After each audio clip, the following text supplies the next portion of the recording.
let's do an electric potential and electric potential energy problem.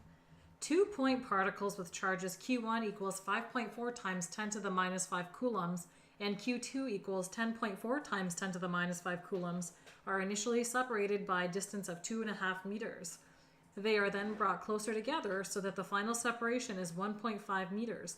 Determine the change in the electric potential energy. So the change in electric potential energy, just like the change in any quantity, is given by the final amount minus the initial amount. EE2 minus EE1. Now EE is electric potential energy. Now electric potential energy looks very similar to the formula for electric force or Coulomb's law. It goes K Q1 Q2 over R. Be careful you don't write R squared. That's Coulomb's law. That's for force. Okay, so now we just fill in our variables. Okay, so EE2 is going to be, well, K Q1 Q2 over R2, right? Because the K doesn't change, the Q's don't change. So it's going to be over R2 minus K Q1 Q2 over R1.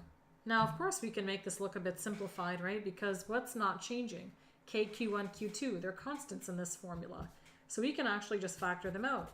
K Q1 Q2, 1 over R2 minus 1 over R1. Right, in physics, we always try to simplify the formula as much as possible before plugging in our numbers. So my K value is 8.99 times 10 to the 9 Newton meters squared per Coulomb squared. Q1 is 5.4 times 10 to the minus 5 coulombs. My Q2 is 10.4 times 10 to the minus 5 coulombs. Okay, now I do 1 over R2. Okay, so my final distance is 1.5 meters. Minus 1 over R1. Initially, they're separated by 2.5 meters. And at this point, you just have to plug it in and make sure you don't make an error on your calculator. So what I would suggest, calculate this part first, then calculate this part, and then multiply them together, right? There's really no point in, saving a second by plugging it all in at once, making a mistake, and then losing all the marks that you worked so hard for. Okay, so the first part here is going to come to 50.48784. Now notice the Coulomb squared is going to cancel out with these two coulombs, so you'll be left with Newton meters squared as your unit. And finally on this side we're going to have 0.2667. Now because it's 1 over meter for the unit, I'm just going to write m to the minus 1. So that's going to cancel with one of these meters, leaving us with the unit of just Newton meters. And this approximately rounds to about 13, so 13 Newton meters. Now, if you remember from work is force times distance, right?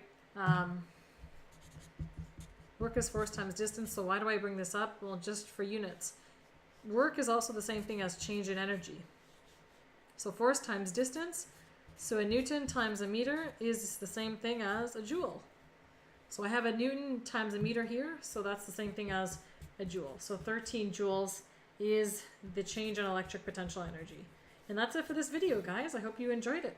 Be sure to smash that like button if you did, and subscribe to Physics in the Flesh. I post new videos every weekday at 12 noon, so be sure to be on my channel tomorrow at 12 noon for video 165, Electric Potential and Electric Potential Energy 2.